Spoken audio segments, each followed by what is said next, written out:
Asha sat quietly in the corner of the dark cage. Cold metal pressed against her back, her wrists were tied with glowing cuffs, and her ankles were sore. The air smelled like rust and fear. Beside her, Lina lay on the floor, barely moving. Her face was dirty, and her lips were dry. They had not eaten properly for 2 days. The alien guards had given them only a little water. The ship they were on was silent, except for the low hum of engines. Through the bars, Asha could see stars outside the window. Bright, beautiful stars. But tonight, they looked like strangers watching from far away. "Do you think anyone is coming?" Lina whispered weakly. Asha looked down. She didn't want to lie, she wanted to be strong, but the truth was, she didn't know. "I hope so," she said quietly. 3 days ago, both girls were taken from a mining colony on planet Theros 4. A group of alien raiders had attacked during the night. The men were killed, the women and children taken. Asha and Lina were the only humans on that ship now. They had heard the guards talking. They were being taken to Vorta Prime, a black market where rare life forms were sold. Humans were rare here, rare and expensive. That made them valuable, and that made them targets inside a small control room deep beneath Earth's surface. A blinking red light began to flash. Earth did not sleep. In the heart of the Andes Mountains, far under the ground, an old system came alive. It was called Project Wrath. Built after the last galactic war, it had one job: to listen for danger to humans anywhere in space. Most people on Earth didn't even know it existed. The signal came from a hidden tracker in Asha's body. Her parents had installed it secretly before they sent her to Theros 4. The tracker had sent out a distress code just before the aliens took her. The AI that controlled Project Wrath had no emotions. It simply followed rules. One of the rules was clear: if human civilians are captured and local rescue is not possible, activate Earth's response. The system began building a plan. Back on the alien ship, Asha held Lina's hand. The ship was now entering orbit above a planet that glowed with lights. Vorta Prime. Asha felt her chest grow tight. This was it. They were going to be sold like animals. Suddenly, the doors opened with a sharp hiss. 2 tall alien guards stepped in. They had gray skin, red eyes, and long rifles slung over their shoulders. One of them pointed at the girls. "Get up now." Lina tried to stand, but her legs shook. Asha helped her, holding her close. The guards unlocked the cage and pulled them out. Cold chains were wrapped around their necks and arms. The chains had blinking lights and small electric spikes moved. The guards said in a low growl. They were taken through long metal hallways, then out into a landing bay. Alien ships stood in lines. The air smelled like oil and fire. Creatures of many kinds walked past them, some tall, some crawling, some floating. Most of them looked at the girls with hunger in their eyes. Asha felt like her skin was burning. She didn't cry. She just kept walking. High above, deep in Earth's orbit, a dark ship uncloaked. It was the ESS Shadowlight, a top-secret Earth defense cruiser.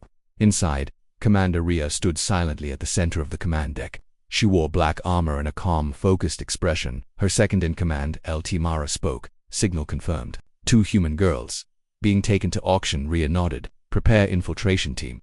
We move in 8 hours." Mara blinked. "We're not going to negotiate." "No," Rhea said. Her voice was like ice. "We don't negotiate with slavers." Back on the surface of Vorta Prime, Asha and Lina were forced into a dark building with high metal walls. The auction was already beginning. Aliens sat on platforms. Bright lights pointed at the stage in the center. The girls were led to a back room with other prisoners, many different species. Some cried, some screamed, some were silent. Lina leaned against Asha. "I don't want to go out there." Asha held her tight. "We stay together no matter what." Outside, an alien announcer called loudly in many languages. "Next find from the outer rim. To human females. Healthy, young, intelligent." The door in front of Asha opened. The guard pulled her forward. Asha's heart beat fast. She didn't want to die. She didn't want to be sold. But as she stepped onto the stage, something inside her changed. She looked up into the lights and clenched her fists. Somewhere out there, maybe someone was coming. Maybe someone had heard their call. High above the dark sky, the Earth's cruiser waited. Its weapons were charged. Its crew was ready, and Earth's fury was just beginning. Asha stood on the auction platform with her hands tied in front of her. Her eyes blinked against the bright yellow lights. All around her were aliens sitting in high metal chairs. Some were dressed in fine robes. Others had armor and weapons. They stared at her like she was nothing but an object. Beside her, Lina held her arm tightly. The cold chains around their necks made it hard to breathe. They were both shaking, but Asha kept her head high. She didn't want to look weak. The alien announcer walked in front of them. He was tall, with sharp purple skin and golden eyes that glowed. His voice echoed through the room. 2 rare specimens, humans from the outer rim. Not slaves, not warriors, not bred, pure, untouched, and young. He smiled with thin lips. "Bidding begins now." A loud buzz filled the room as one alien raised a green glowing crystal. 2,000 credits. Another, a short being with 4 eyes, shouted, 3,000. A tall lizard-like creature stood up. 5,000 for both. The announcer laughed. Ah, now the fun begins. Lina pulled at Usha's sleeve. Usha, they're going to sell us. They're really going to sell us. I know, Asha whispered. Her heart was pounding. Her hands felt cold. But we have to stay calm. Someone might still come. Across the city, in the lower underground streets of Vorta Prime, a man watched the auction from a small screen in a dirty room. He had short white hair, old scars on his face, and a heavy chain around his ankle. His name was Dre Marlowe, a former Earth soldier captured in the last alien war. Everyone thought he was dead, but he had survived. He lived in hiding, moving from one shadow to the next. When he saw the 2 girls on the screen, he froze. No, he whispered, that can't be them. He stood up slowly. The metal chain around his leg pulled tight, but he ignored the pain. He limped over to the wall and touched a hidden panel. The screen changed. A secret code appeared. He typed something. Fast. Earth command. Emergency Codex 91. Human auction. 2 young girls. Location confirmed. Send fire. He sent the message. Then he picked up a knife, hid it in his shirt, and limped out the door in the sky above the planet. The Earth cruiser Shadowlight received the code. Inside the dark command deck, Commander Rhea read the message. She looked at her team. 6 elite soldiers trained in stealth, war, and rescue. Confirmed, she said. A second signal from the surface. The auction has begun. LT Mara asked. Orders. Rhea's voice was cold and calm. We don't wait anymore. Suit up. One of the soldiers checked his screen. I just pulled the ID on the second signal. Dre Marlowe. He was declared dead 7 years ago. Then he's not dead, Rhea replied. And he's telling the truth. Back in the auction room, the bidding had reached 10,000 credits. A tall alien wearing gold armor stepped forward. He had 2 long horns and metal spikes on his back. He raised his hand. 20,000. I want both. Delivered to my ship. Tonight. Everyone went quiet. Even the announcer was surprised. Lord Varnick, he said with a low bow. A generous bid. Shall we? Suddenly, a small explosion rocked the building. The lights blinked. A guard ran in, shouting in an alien language. The announcer turned quickly. What's going on? Trouble in Sector 9, the guard said. An unknown human broke into the city's comm lines. He escaped into the lower levels. Lord Varnick growled. Find him. And if he's helping them, he pointed at Asha and Lina. Kalim. The guards rushed out. Asha looked at Lina. Hear that? Lina nodded. A human. Someone is here. Hope started to grow inside Asha's chest, but it was small and scared. What if he failed? What if they got caught? Dre moved quickly through the alleys. He knew these tunnels. He had lived in them for years, but now alien drones flew overhead. He had to hide in a garbage chute, then crawl through a pipe filled with smoke. He heard voices shouting behind him. Stop him. He's heading toward the auction floor. Dre pressed his back against the wall and breathed slowly. I just need a few more minutes. Just a few. Then he ran again. At the same time, Shadowlight stealth pods launched from orbit. 6 black dropships flew silently through the clouds, invisible to scanners. Each one carried 2 soldiers. Commander Rhea stood in the lead pod. Her voice came through the comms. This is not a rescue mission. This is punishment. No one touches Earth's children and walks away. The soldiers said nothing, but they all checked their weapons. The war was about to begin. Back at the auction, the guards tried to push Asha and Lina off the stage. Take them back to holding. No, Asha shouted. Don't touch her. She fought back, kicking one of the guards. He slapped her hard, knocking her down. Lina screamed. Then the roof of the building exploded. Fire poured from the ceiling. Soldiers in black armor dropped from above. Like shadows, they moved fast, silent, and deadly. One of them threw a grenade that spread a blue shockwave across the floor, disabling all alien weapons. Commander Rhea landed at the center. Her black armor gleamed in the firelight. Her eyes locked on the 2 girls. Secure the targets, she ordered. The guards tried to fight, but they didn't last long. Asha couldn't believe it. They came. They really came. Lina burst into tears. We're going home. Flames danced across the auction hall floor. Alien bodies lay still, weapons scattered. Smoke covered the ceiling like a heavy fog.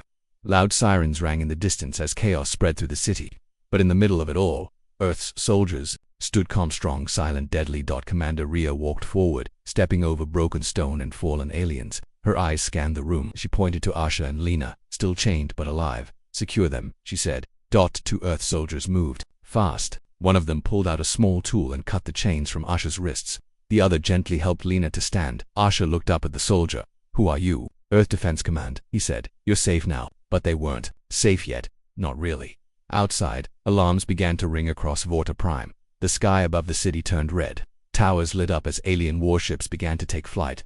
The entire planet was under lockdown. A female alien voice shouted from city speakers in many languages. Human forces detected. Code red. Engage all defenses. Inside the shadowlight orbiting high above, the command crew watched the enemy's response. Lieutenant Mara turned to the screen. Enemy ships are rising. They've declared full war response. Commander Ria's voice came through the comms. Good, let them come. Dre ran through a tunnel beneath the auction hall. His breath was short, and his side hurt from a deep cut, but he kept moving. He had seen the explosions. He had seen the human dropships. He smiled for the first time in years. Earth didn't forget. He whispered Earth came back. He reached a damaged elevator and began climbing the emergency ladder. He had to find the girls. He had to make sure they got out. Back in the auction chamber, Earth soldiers moved quickly. One of them scanned the building structure. Commander, he said. Enemy reinforcements incoming. 5 minutes, and there's a power surge below. They might be arming a bomb. Commander Ria looked at Asha and Lina. Can they walk? Yes, ma'am, the soldier said. Good. Move them to the south exit. We're not done here yet. The Earth team split into two. One group protected the girls. The other went deeper into the building to stop whatever was coming. In the shadows of the city, Lord Von Eck, the alien who tried to buy the girls, watched from a high tower. He growled as he saw human soldiers ruin everything. These creatures, they bring fire for 2 children, he hissed. One of his guards nodded. Yes, Lord. They destroyed the auction floor. Our buyers are dead. Lord Von Eck's eyes glowed. Then we show them our fire. He pressed a button on his wrist device. Below the city, hidden in a deep chamber, a massive alien weapon powered up. Inside the damaged hall, the soldiers reached a control room. A blue glow filled the space. A tall alien technician tried to run, but one of the humans shot him in the leg. The commander pointed at the screen. What is that countdown? The alien groaned. Plasma core, meltdown in 3 minutes. You will die. Commander Ria didn't blink. Shut it down. No, you're too late. She pulled her pistol and shot the panel near the alien's head. Sparks flew. Plan B, she said. We destroy the entire system before it goes off. Above the city, Earth's stealth cruiser Shadowlight prepared to strike. LT Mara looked at the war map. If that core goes off, it'll destroy half the city, including our people. The captain of the ship, a silent man named Jarek, nodded. We won't wait for permission. Target the reactor base. Fire on my mark. The ship's main cannon charged up. The city below had no idea what was coming. Meanwhile, Asha and Lina were being rushed through a broken hallway by 2 Earth soldiers. Asha could barely run. Her legs hurt. Her head was spinning, but she didn't stop. Suddenly, a figure appeared in front of them. One of the soldiers raised his weapon. What? Asha shouted. I know him. It was Dre. His face was cut, and he looked tired, but he was alive. You came, he said, breathing hard. You sent the signal. Asha said. Yeah, Dre smiled. Now let's finish this. In the control room, the plasma core hit 60 seconds. Ria looked at her engineer. Can we cut power manually? Not from here, the woman said. The only way is to destroy the core completely. But we'd need. Suddenly, Ria got a signal from the Shadowlight commander. We have a lock on the reactor site. We can hit it from orbit. You have 30 seconds to clear the building, Ria smiled.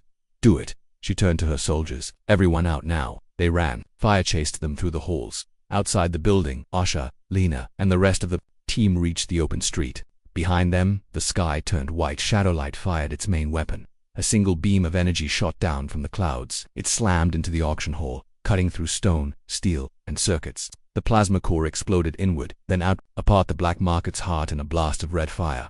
The ground shook, buildings cracked, the sky burned. Commander Ria stood with the girls, watching the fire rise. No one spoke. Lina held Asha's hand. We're not slaves anymore. Asha nodded. Earth came for us. Ria turned to them. This planet won't recover. The message is clear. No one sells humans. Behind them, smoke rose into the stars, like a warning, but far away. Others were watching too. The war was not over yet. The streets of Vorta Prime were no longer alive with trade and greed. They were filled with fire, broken walls, and screaming voices. The auction house, once the pride of the city, was now a smoking crater. Fires spread through nearby buildings. Alarms howled from every corner. Panic took over the alien city. From a nearby rooftop, Commander Ria looked over the burning ruins. She spoke through her helmet's comms. Extraction point is 2 clicks east. All teams move. Beside her, Asha and Lina stood silently. Their hair was dusty, their faces bruised, but their eyes were alive. They had seen what Earth could do. They had seen rage turned into fire. Suddenly, a sharp sound echoed in the sky above them. A giant alien warship broke through the clouds. It was black, shaped like a blade, and 20 times bigger than Shadowlight. Its lights blinked red, its weapons glowed blue. Loud horns blasted across the city. The voice of Lord Varnak thundered from the ship. You come here with your soldiers, your fire, your rules. You forget whose galaxy this is. Earth will burn for this. Commander Ria narrowed her eyes. Let him try. Back on the Shadowlight, Eltimara stared at the massive alien ship on the screen. That's a battlecruiser class Silver, heavy shields, heavy plasma. They're not playing anymore. Captain Jarek leaned forward. Then neither are we. all weapons online. The ship powered up, energy flowing into its weapons, but they weren't alone. Suddenly, 3 smaller alien ships jumped into orbit. Reinforcements. Enemy fleet is growing, Mara said. We don't leave our people behind, Jarek said. Not now, not ever. On the ground, Ria's team pushed forward through broken buildings. They had to reach the extraction point before the enemy closed in. Behind them, the sky flashed as the alien battlecruiser opened fire. Blue plasma rained from above and nearby. Tower exploded. Rocks and fire flew everywhere. The shockwave hit hard. Ria grabbed Asha and threw her down behind a wall. The explosion cracked the stone. Lina cried out. They're going to kill us. No, they're not, Ria said. We're getting out of here. A group of alien soldiers rushed toward their position. They wore dark armor and carried shock blades. They weren't here to capture, they were here to destroy. Earth's soldiers responded fast. Shots fired, 1 alien dropped, then another. But there were too many. Ray, holding a stolen plasma rifle, shouted from behind a broken statue left side their flanking. Ria turned and fired a shot straight into a soldier's chest. Fall back. Use the alleys. They moved through the burning city, dodging attacks, sticking to the shadows. The extraction zone was still far, and the fire above only grew worse. Meanwhile, inside Lord Varnick's ship, the alien leader roared, "Aim at the escape path. They will not leave this planet alive." His crew locked the ship's main cannon onto the East District exactly where the humans were running, but deep inside the shadow light, Earth's AI systems tracked every move. Commander Ria Mara's voice came through. "Varnock is targeting your route. We're sending a counterstrike."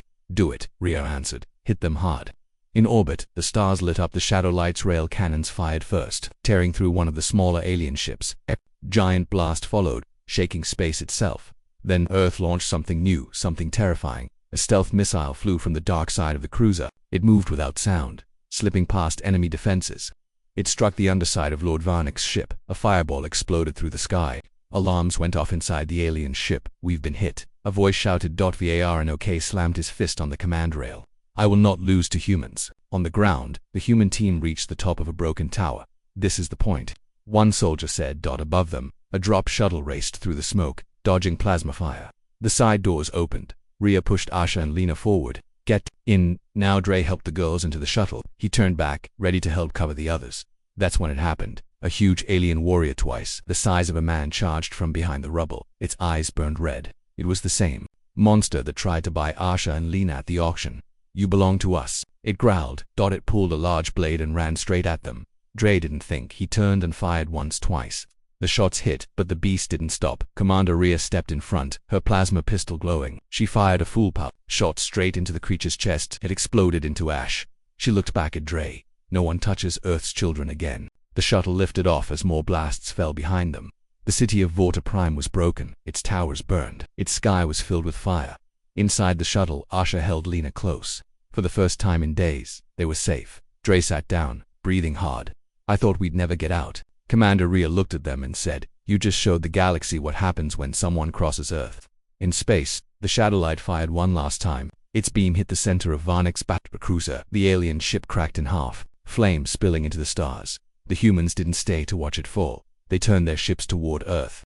The Earth shuttle flew fast through the upper clouds of Vorta Prime. Explosions still flashed in the distance.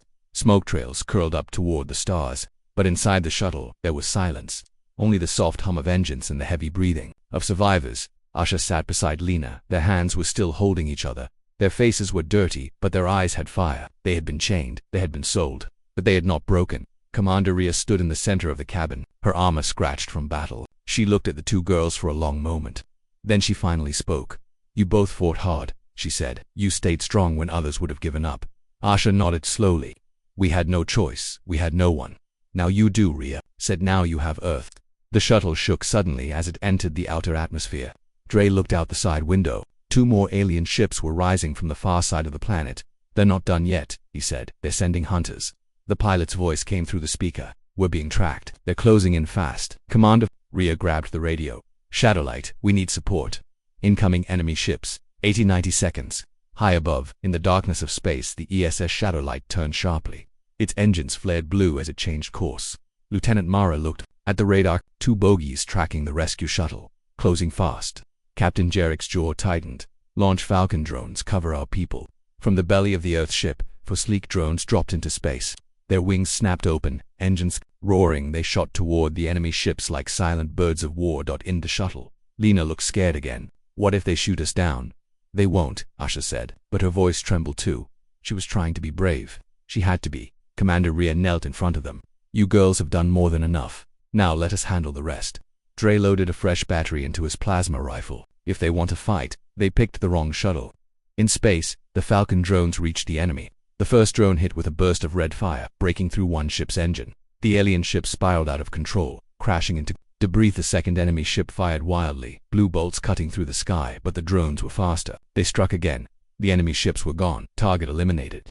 Came the report. On the shuttle, everyone cheered, even Lina smiled. For a moment, it felt like the nightmare was truly ending, but just when they thought they were safe, the pilot spoke again. We've got another problem. The shuttle's engine took damage during takeoff. We won't make it to orbit. Commander Rhea's eyes narrowed. How long do we have? 5 minutes. Maybe less. We can crash land in the mountains, but extraction will be difficult. Asha looked out the window. Below them was a jagged range of dark red mountains, sharp rocks, deep valleys, no cities, no help. Are we going to die? Lina whispered. No, Rhea said firmly. We're going to survive, all of us. She turned to her team. Prepare for crash landing. Brace the girls. Keep them safe. The shuttle began to drop fast. Alarms beeped. Sparks flew from the control panels. Dre held both girls tightly. Hold on. Close your eyes. The shuttle hit the ground hard. It bounced once, skidded across the rocky surface, then slammed into a hill and stopped. For a moment, everything was silent. Then coughing, groaning, metal creaking. Commander Rhea stood slowly, blood on her forehead. Status. Everyone alive, said a soldier. Minor injuries, but we're grounded. Asha opened her eyes. Lina was crying softly, but she was breathing. They had survived again. Hours passed. The sun began to rise over the mountains of Vorta Prime. The humans had set up a small camp inside the broken shuttle. They used portable shields to block heat from the air. Asha and Lina were given clean water and food for the first time in days. Asha looked at Lina. We're not broken. Lina smiled weakly. We never were. Dre sat nearby, watching the horizon. You girls remind me of Earth, he said. No matter how many times someone tries to break it, it rises stronger. Commander Rhea walked over. Rescue ship inbound. We'll be off this rock soon. Then she looked at Asha. You showed the galaxy something today.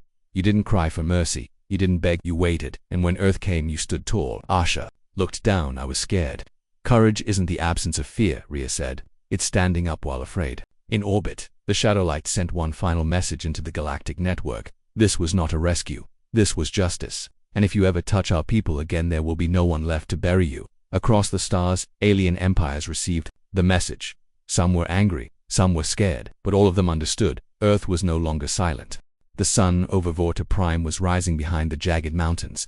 Its orange light poured over the crash site where Earth's rescue shuttle sat broken. Smoke still rose from the cracked engines. The metal was bent and blackened, but it had done its job. It had kept the girls alive. Commander Rhea stood on a ridge near the shuttle, looking out across the valley. Her armor was scratched, her arm wrapped in bandage, but her eyes were sharp. She spoke into a comms. What's the status on the evac ship?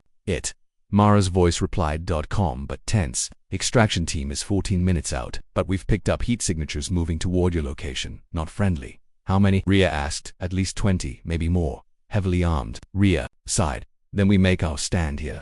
Inside the shuttle, Asha was helping Lina tie a piece of cloth around her arm. Lina had a small cut, but she smiled bravely. We've come this far, Lina said. We're not giving up now. Dre stood by the door, holding a plasma rifle. He had one hand on the wall, catching his breath. You two have more courage than most soldiers I've seen. Asha looked at him. You're going to fight again, he nodded. If I don't, they'll take you back. Lina grabbed his arm. Then we fight too. Dre smiled. Not this time. Your fight is over. Ours is just beginning. Commander Rhea entered the shuttle. They're coming and they're bringing everything they've got. She handed Dre an extra rifle. Then, she looked at her soldiers, some wounded, all tired, none ready to run. We hold this line. Until the evac arrives, no one gets past us. The team set up positions around the crash site. Sand, rocks, and broken metal made a rough barrier. They had only a few minutes to prepare. Asha watched them silently. Then she turned to Rhea. Why are you doing this with just 2 girls? Why risk your lives for us? Rhea knelt in front of her. Because Earth made a promise, she said. No human is ever alone again. The first sound of danger came from the canyon. Heavy footsteps and alien voices. Strange beasts with long arms and metal claws marched forward. Behind them came mercenaries, lizard-like aliens in black armor, carrying spike rifles and shock-dash blades. The front was a huge figure nearly 7 feet tall, covered in bone-like armor. Its red eyes locked onto the crash site. Lord Varnick's second commander. He had come to finish what his master started. He raised his fist. Burned the humans. The attack began. Plasma bolts lit up the sky. The Earth soldiers opened fire, hitting the first wave of beasts. The creatures fell, howling, but more kept coming. Dre fired from behind a rock. They're everywhere. A soldier tossed a shock grenade, exploded with a loud crack, sending lightning across the ground. Two alien mercs screamed and dropped. Commander Rhea stood at the front, her rifle blazing. She didn't retreat. She didn't flinch. She was the wall between death and the girls behind her inside the shuttle. Asha covered Lina with a metal plate. "Stay down," she said. Lina looked scared but calm. "Asha, you think they'll win?" Asha clenched her fists. "They have, too." But outside, the battle was getting worse. One of the soldiers was hit. Another was pulled behind a rock and dragged out of sight. The enemy was getting closer. Rhea switched weapons, pulling a plasma blade from her back. It glowed white hot. She rushed into the fight, slicing through an alien beast with one clean strike. Then, the huge armored commander stepped forward. "You are strong," he growled. "But you are alone." Rhea stared at him. "I'm never alone." She charged. Their blades met in a shower of sparks. The alien was strong, but Rhea was faster. She ducked, spun, and slashed his leg. He roared and struck her shoulder, but she didn't fall. They fought in the dust, two monsters of war, until finally Rhea stabbed her blade into his chest. He looked into her eyes, shocked, then fell. Dre ran to help her as she dropped to her knees. "You okay?" She nodded. "I've had worse." A sound filled the sky. Engines above. A sleek Earth gunship broke through the clouds. Guns already firing. The enemy saw it too. The remaining mercs began to retreat. Some tried to run, others didn't get far.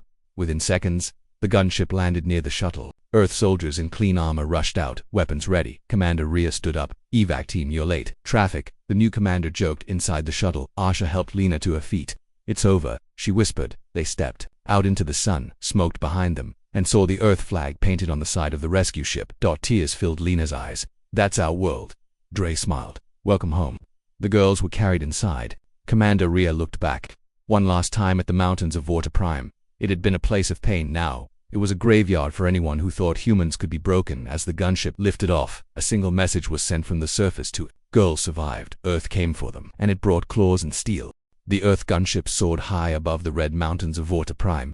Inside, the air was warm, the lights soft, and for the first time in days, the two girls could breathe without fear. Asha sat beside the window. She looked out at the dark clouds far below. Smoke still rose from the destroyed auction house. Fires still burned across the alien city. But none of that mattered now. Beside her, Lina slept, her head resting on Asha's shoulder. Her breathing was slow and peaceful. They were finally safe, but the war wasn't over. Commander Rhea stood in the control room of the ESS Shadowlight. Her arm was in a sling, and her face was tired, but her eyes stayed sharp. Screens all around her showed activity across the galaxy. Alien chatter, bounty lists, hidden broadcasts. One message appeared again and again. Earth has attacked a trade planet. Earth has broken peace. Earth has declared war. Rhea didn't look worried. She turned to Captain Jarek. "Let them talk. Let them be afraid." He nodded. "We sent a warning. Now we prepare." A new order was written into Earth's deep space protocols. If any human is taken again, Earth will not send messages. It will send fire.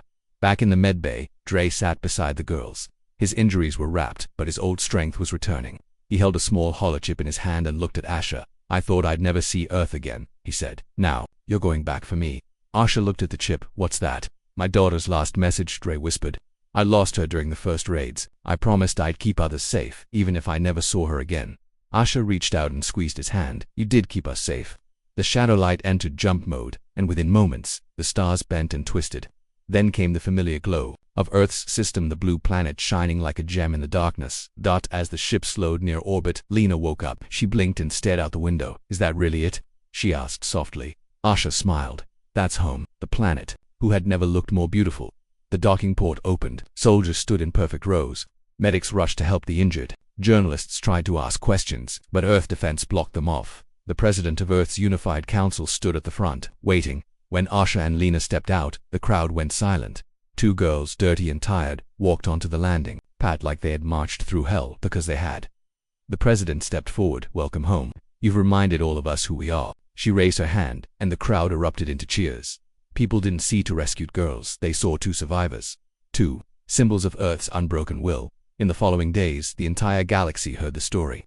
Newsbeams and deepnet broadcasts called it the human reckoning. Some alien empires grew angry, others grew quiet. Slave markets were shut down. Human trade was cancelled. A fear spread across the stars, not of Earth's armies, but of its heart. Because when two innocent girls were chained, Earth didn't send diplomats, it sent vengeance.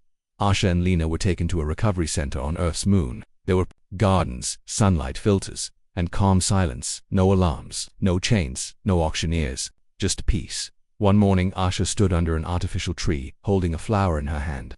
Commander Rhea approached, still in uniform. "You settling in?" she asked. Asha nodded. "It still feels like a dream." "It's not," Rhea said. "And now you get to live." Asha looked at her. "Why did you come for us? You didn't even know us." Rhea stared at the rising artificial sun. "We're not the biggest empire. We're not the oldest, but we remember where we came from. We were slaves once. We were colonized, beaten, forgotten." She looked into Asha's eyes. "That's why we never leave our own behind." A few weeks later, a statue was placed at Earth's Global Unity Hall. It showed two girls, one standing, one kneeling, wrapped in broken chains, staring up at the sky. At the base, 4 words were carved: "We do not bow." In deep space, other planets watched. Some made plans, others kept quiet, but one thing had changed forever. Now whenever someone saw a human child, they didn't just see a target, they saw fire waiting to fall from the sky.